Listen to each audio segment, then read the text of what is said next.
Degustando Conversas. Oferecimento Paraíba de Prêmios.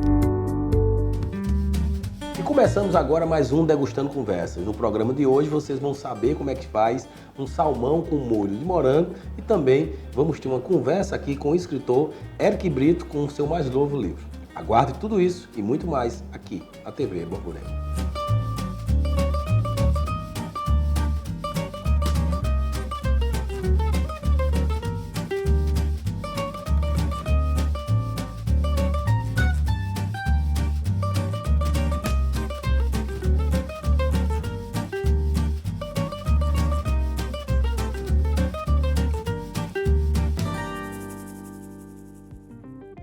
Oi, eu sou Túlio Maia e vou preparar para vocês hoje uma deliciosa receita de salmão ao molho de morango. Para isso nós vamos precisar de filé de salmão, morangos picados, cebola picada, suco de limão, gengibre ralado, alho picado, azeite, vinagre balsâmico, sal, pimenta caiena a gosto. Agora que nós já separamos os ingredientes, vamos cozinhar? Inicialmente nós vamos pegar uma vasilha e vamos temperar, no caso aqui, os nossos morangos. Eu vou pegar uma colher aqui para ele ficar apurando aqui. Você coloca o morango picado, né? Limão,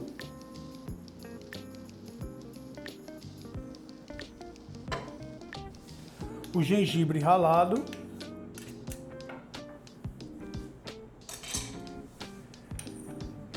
e você mistura aqui logo,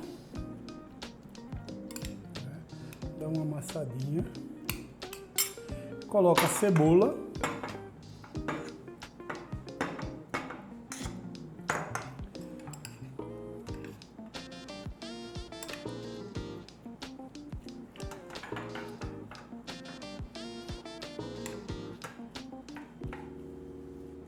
e depois que você mistura, você deixa ele um pouco aqui reservado, enquanto a gente vai temperar o nosso salmão.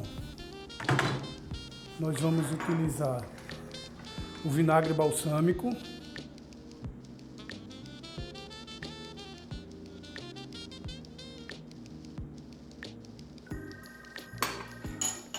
a pimenta caiena. Eu estou colocando pouco, mas isso fica muito ao seu critério, né? A quantidade que você vai querer. O nosso convidado de hoje, o Eric, ele gosta bastante de pimenta, mas como essa pimenta caiena é um pouco forte, eu vou colocar uma quantidade razoável.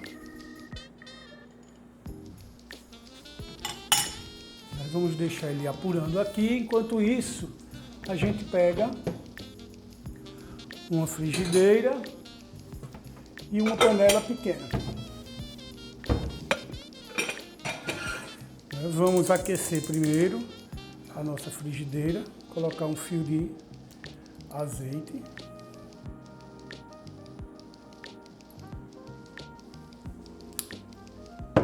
Pegar aqui uma pinça, porque facilita a nossa vida.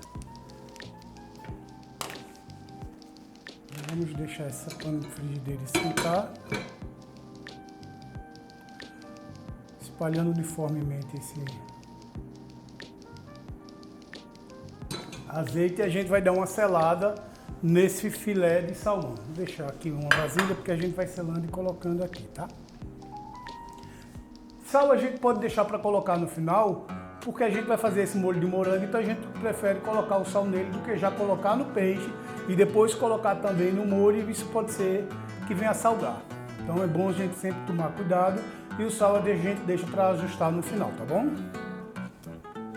Vamos selar cada posta dessa, vamos dar uma virada aqui, para que ela incorpore bem os sabores.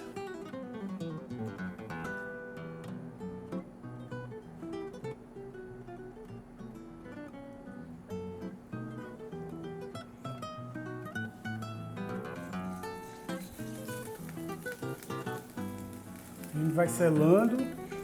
No máximo você coloca duas, porque senão vai esfriar, e então no lugar de você selar você vai terminar cozinhando. Então é só para dar uma selada mesmo.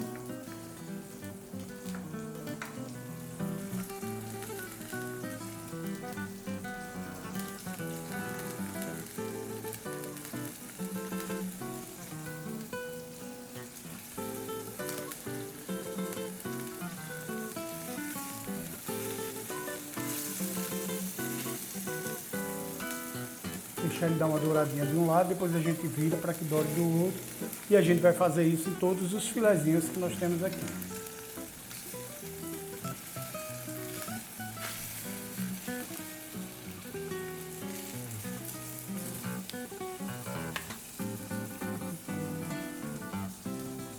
Esse prato a gente indica que ele seja acompanhado ou com um arroz branco, ou pode ser também uma batata, um purê de batata, também fica bem legal, tá?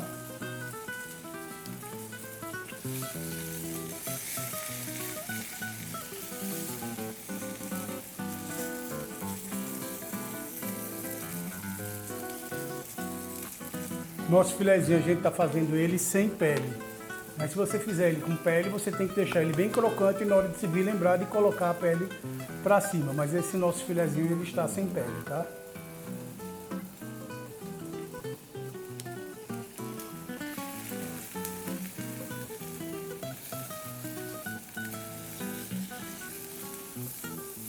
E no caso, para a gente selar, esse aqui dura um pouco, demora um pouco mais do que se você pegar aquele filé fininho. Esse, como ele tem uma certa altura, ele leva um pouco mais de tempo para selar. Agora que nós já finalizamos o nosso filé de salmão, vamos fazer o nosso molho. Pegar uma colher aqui, vamos dar uma refogada nesse nosso molhinho aqui. É uma coisa rápida também, é mais uma refogada só.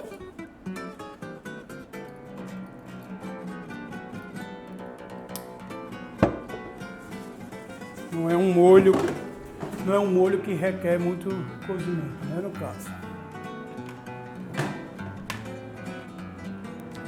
Vamos fervendo, vamos colocar aqui.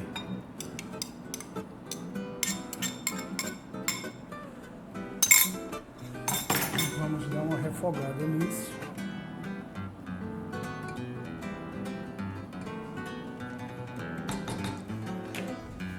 Colocar um pouco de sal.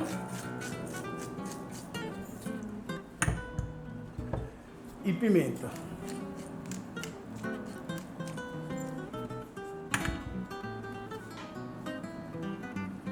Lembrando que aqui você colocou o morango picado, cebola picada, gengibre ralado, suco de limão, sal e pimenta do reino.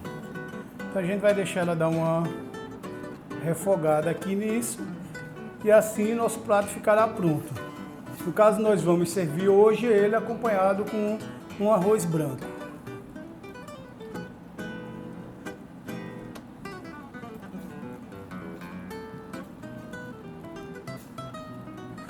Esse molho você serve por cima dos seus filés de salmão.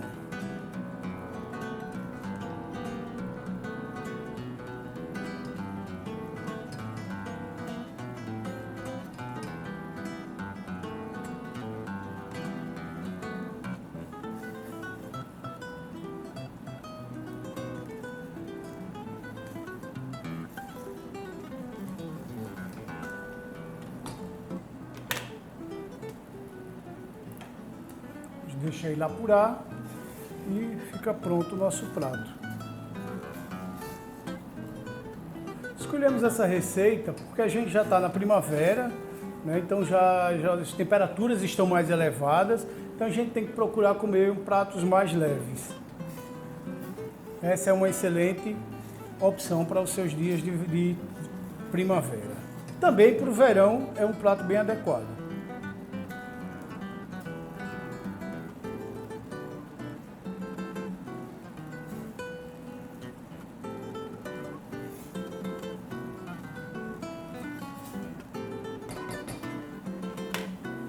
Baixar um pouco o fogo e deixar ela dar uma apurada e depois só é servir junto com o nosso salmão e o nosso arroz branco.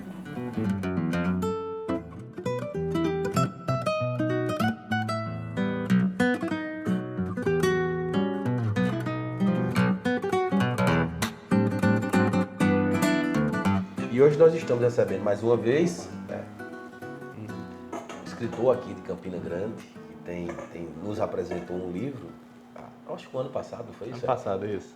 Nos apresentou um livro ano passado e que agora está com mais um livro sobre a história da Paraíba, particularmente a história dos sertões aqui. Mostrar aqui a câmera que eu acho que dá para pegar, Eric Brito, está aqui, é um livro que ele escreve com outra pessoa. Eric, a gente vai ter a oportunidade de falar sobre esse livro. Claro. Né? Quero agradecer primeiro a sua presença mais uma vez e a dedicatória. Não sei se dá para fazer uma... Depois mostra aí a dedicatória.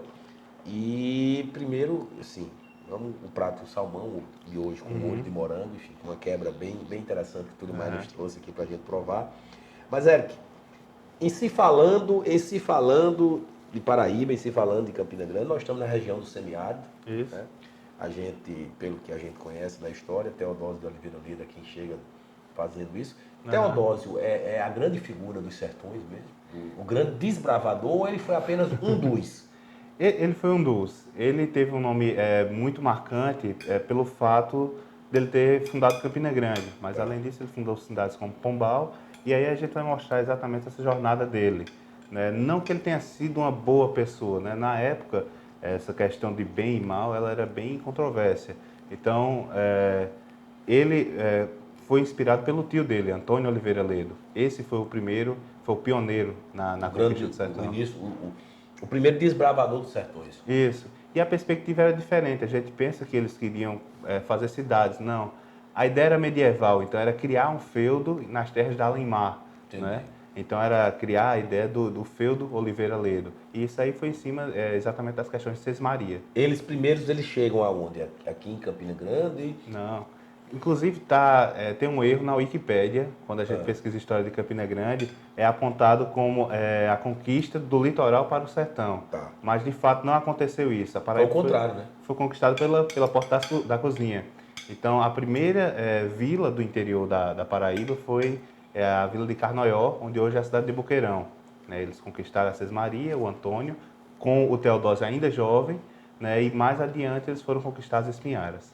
Quando a gente começa a fazer um acompanhamento mais rigoroso da história, eu acho que hoje em dia se facilita muito isso, porque a troca de informações hoje é muito mais fácil do que antigamente. Antigamente você tinha muita dificuldade, porque além das informações serem escassas, era muito difícil a possibilidade de comunicação daqueles que pesquisam sobre o tema. Sim. Existe um fato, assim, nós temos uma rua emblemática em Campina Grande, que é a Rua Índios Cariris, Sim. uma rua muito conhecida, né, por alguns de uma forma, outros de outra forma. Enfim, a boemia antiga de Campina Grande. Sim. Conhece bem a Rua Índios Cariris, mas nós temos meio que uma discussão, por alguns, de que não sabe qual seria o verdadeiro indígena pertencente às nossas terras. Se seriam os índios cariris ou os índios ariús. Como é que é isso dentro dessa pesquisa que vocês fizeram? Pois até pouco tempo se acreditava que os índios ariú eram os fundadores de Campina Grande por causa da documentação de Irineu Joffre. Porém, se você for analisar ela direito, ele diz que o Teodósio veio do sertão acompanhado de um grupo de ariús para assentar junto a um grupo de cariris que ali já existiam. Ou seja, esses cariris já estavam lá. O próprio texto dele deixa claro quem é que é. Exatamente. E quando você vai estudar essas Marias, né, a história delas, você percebe que esses cariri, né, nação cariri da tribo Butrim, eles ganharam a Sesmaria aqui na região de Campina Grande, a Grande Campina Grande, né? Ou seja, eles já estavam aqui, né? E como os índios ariú que o Teodósio trazia eram inimigos, né? Então, provavelmente eles estavam dando trabalho, o caminho era de direção do sertão para o litoral, e aí ele acabou deixando aqui com um grupo de aliados, né? Os ariú eram inimigos do Teodósio. Então não fazia sentido ele assentar um grupo de inimigos para formar uma vila. Para formar uma comunidade, formar uma vila. Se o foco era o litoral, então quer dizer que o caminho era para chegar em João Pessoa, atual João Pessoa, lógico. Isso. A ideia do Teodósio era exatamente de criar o feudo Oliveira Ledo no sertão da Paraíba. E para isso ele precisava de verba, munição e soldados. E aí a ideia de levar esses cativos ariú para o litoral era mostrar para o governador que ele estava conquistando o território, que ele estava tomando conta da Paraíba, e buscar financiamento, né? A Lei Rouanet da época. Isso. Então, ele começou esse trabalho até o ponto dele pedir a coroa, né? Na época, Paraíba pertencia a Portugal, né? Então, houve a deliberação da coroa para autorizar a mata dos índios pela chamada Guerra Justa. Que, na verdade, era um extermínio, na verdade. Não era tão justa, né? Na verdade, o índio não tinha a noção de propriedade privada. Então, quando ele via um gado solto, ele Pra via um ele era animal, dele. era carne. Né? Então, ele abatia e comia. Ele não tinha essa ideia de que o gado pertencia a uma pessoa. Então, acredita-se que o Teodósio soltou seus gados, né, propositalmente para ser Ingenuamente, atacado. né? E Ingenuamente. E ter o salvo-conduto para... Pois é. Ou E seja, aí, seria o 007 de antigamente, com direito de matar, né? com direito de matar. Então, em cima disso, ele começou a fazer. Tô brincando, mas Não, logicamente claro. é um extermínio de uma Foi raça, né? horrível. De uma cultura. A extinção dos índios, né? Hoje, na Paraíba, nós só temos tribos, No aldeamentos, litoral, né? Isso, praticamente no litoral. Né? somente na Baía da Traição. Né? Haviam 3 nações aqui na Paraíba. Uma foi miscigenada, que foi o Cariri, o Tupi permanece até hoje, e os Tarariú foram totalmente extintos. Você veja Né? o quanto a política foi usada na época era como pretexto mesmo, porque na verdade os índios de certo modo incomodavam, porque estavam ocupando o território. Sim, e eles já eram considerados inimigos por causa ainda do período da invasão holandesa. Eles se aliaram aos holandeses, né? Então eles já eram tidos como inimigos. Né? Mas o índio ele não vai atacar sem necessidade. Né? Então, o motivo da guerra, que também é chamado de Confederação Cariri, erroneamente, não foi uma confederação, foi um ataque português aos índios. De uma maneira só. Eles não se uniram. E com o único objetivo, conquistar os sertões. Conquistar os sertões e tirar o que tivesse pela frente. Nesse livro que vocês relatam, né? O que é a coisa que marcou vocês na construção desse livro? Olha, na verdade foi... Eu acho que em todo trabalho a melhor parte não é nem a publicação, é sim... O que se constrói O depois. se constrói, exatamente. Esse livro ele foi pedido pelo prefeito do município de Passagem, o prefeito Magno. Ele dizia que não conhecia bem a história não se tinha registrado a história da cidade, né? E aí ele remeteu a algo de 1850. E aí eu já cheguei dizendo, não, tá errado. Passagem, a cidade de Passagem é bem mais antiga que isso. Ele disse, então vamos pesquisar? Faça uma pesquisa sobre isso aí. E aí eu e o professor Vanderlei, a gente começou, hoje o professor Vanderlei é presidente do Instituto Histórico de Campina, né? A gente começou uma pesquisa para encontrar as raízes até os dias de hoje. Né? Então, a gente foi em arquivos públicos, em todos os tipos de materiais de historiografia. E, por fim, a gente teve que trabalhar também com história oral, conhecer a história recente. Com as pessoas que guardavam isso. E aí é fantástico. É uma cidadezinha do interior, com 2.000 habitantes. Né? Um pessoal sertanejo, ou seja, bem hospitaleiro. Então, existem aventuras que a gente coloca aí que, de fato, aconteceram, né?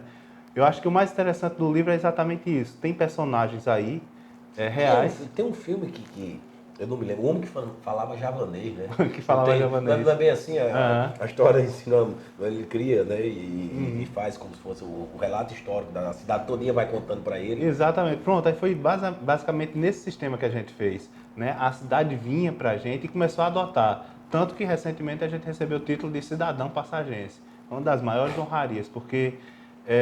nesses anos de pesquisa, a gente acabou se identificando com a cidade. E ficou meio que, acho que para a população, meio que um encontro com sua história. Né? Foi. A gente é conhecido como os meninos do museu. Bacana. A gente fala em Teodósio de Oliveira Ledo, porque termina sendo, aqui em Campina, tem um monumento em homenagem a ele. Na verdade, é o Marco Zero, segundo alguns, de Campina Grande. Não acredito que seja, mas, enfim, vamos considerar que seja. Eu não tenho nenhum embasamento histórico para dizer que sim, nem que não. Mas é um monumento lá de homenagem do Marco em Teodósio de Oliveira Ledo, que é justamente na Praça Clementino Procópio. Exato. Né? Na parte de trás, perto ali do Coreto. Uma praça que, lamentavelmente, precisava de uma recuperação e não foi feita recentemente. Há um bom tempo já que não foi feita. É uma praça belíssima, né? Que precisa recuperar a sua pujança. Na minha época, quando foi feito, eu acho que uma primeira reforma, e aí tem que ser justo, né? A gente tem que ter justiça naquilo que fala. Eu acho que, salvo me engano, quem fez a reforma dessa praça, acho que foi Ronaldo Cunha Lima que reformou tanto a Praça Clementino Procópio, como reformou na época a Praça da Bandeira. E aí, nesse período, quando foi reformada a praça teve um boom, uma coisa bacana. Enfim, uma praça de uma cidade sempre é uma coisa bacana. Sim. E quando a gente vê isso um pouco depredado, deixa muito a desejar. Mas tem esse monumento e Campina Grande tem um reforço muito isso. Eu digo que aquele que foi construído por Teodósio, logicamente, eu acho que o ponto de culminância, que é onde eu acho que tem um pulo do gato da cidade, é 1907, quando você tem o trem chegando aqui, né?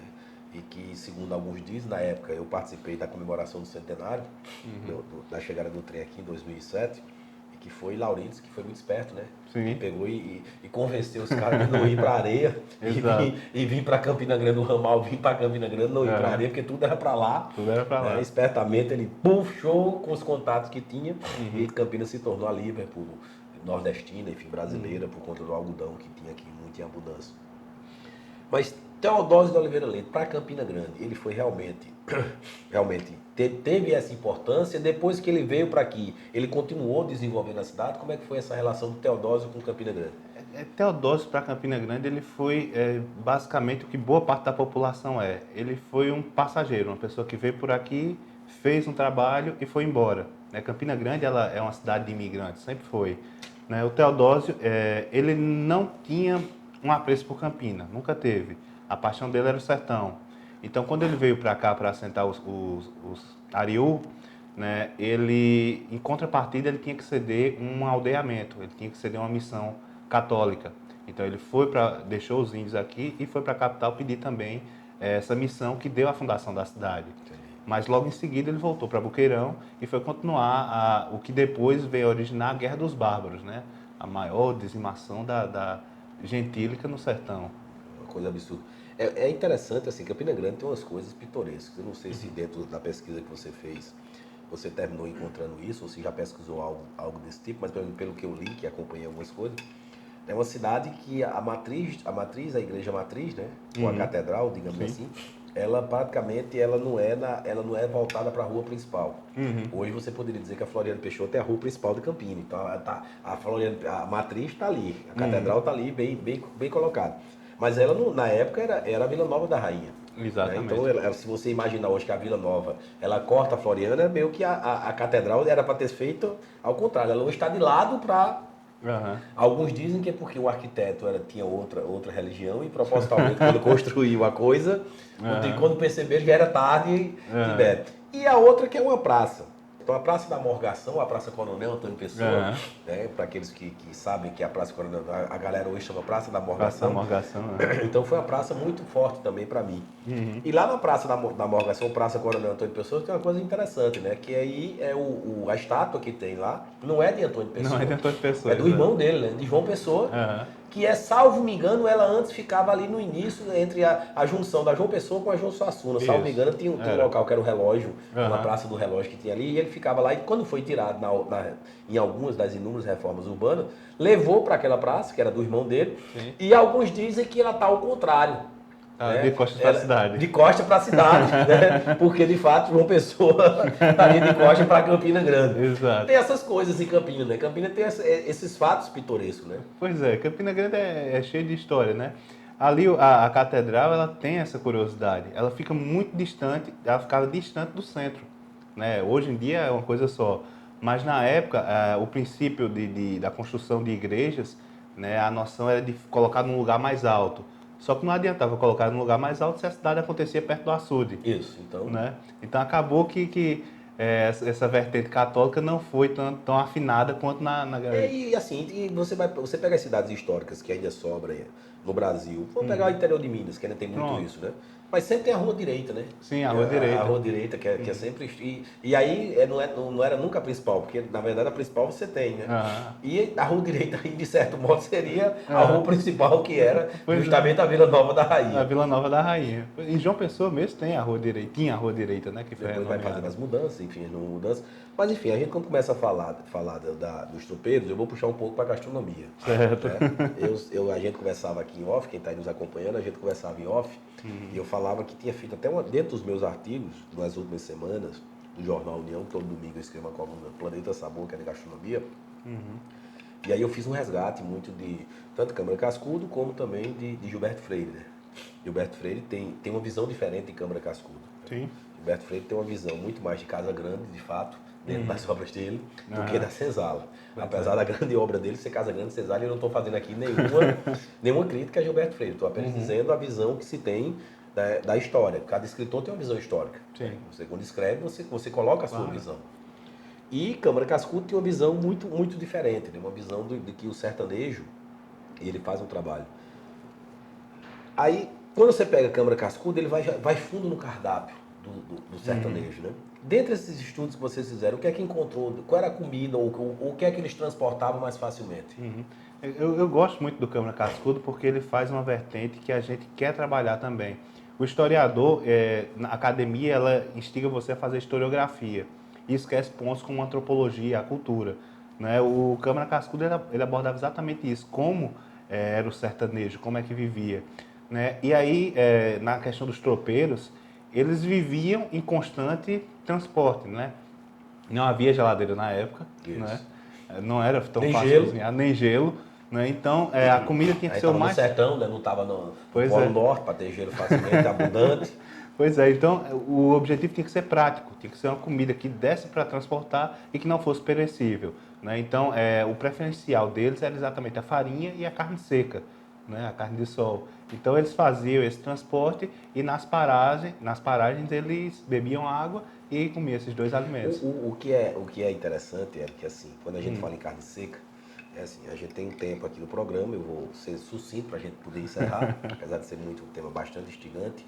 Mas o danado de tudo isso é que a gente tem duas coisas que a história nos diz, pelo menos dentro das pesquisas que eu fiz. Primeiro, que as especiarias, elas começam a entrar no roteiro da Europa, Sim. justamente por conta da carne. Uhum. Porque era uma forma de esconder a carne estragada. A carne estragada. Então você empurra tempero Uhum. e você consegue disfarçar o gosto da carne estragada. Por quê? Porque ele não tinha tanta métodos de conservação, apesar da Europa, durante um período, você tem uma parte gelada. Mas não tinha tantos métodos de conservação. Então, daí porque as especiarias foram tão importantes dentro do comércio e durante muito tempo serviu como moeda, inclusive. Por conta do valor que ela tinha, principalmente quando ia no novo continente. O mercantilismo, quando você começa a ver que as grandes navegações elas precisavam ter conservação de alimentos. A gente tem, para encerrar, enfim, dar o teu recado com relação ao livro, a passagem das espinharas, sobre o que é isso. Fala um pouco sobre os projetos futuros que estão por vir, mas me dá um pouco isso. A adaptação do homem também passou por essa adaptação da questão da alimentação? Sim, tinha que se adaptar, né? A gente tem que ter a noção de que eram homens medievais vivendo numa terra desconhecida, né? A maioria dos portugueses. Muita gente não entende por que Campina Grande se chamou Vila Nova da Rainha. Era exatamente porque era o tempo da rainha, a rainha louca quando veio para cá. Né? Então, Maria I, não é isso? Exatamente. Então, quando a gente faz a associação à história, né, a gente esquece que aqui haviam homens medievais, europeus, e que precisavam se adaptar.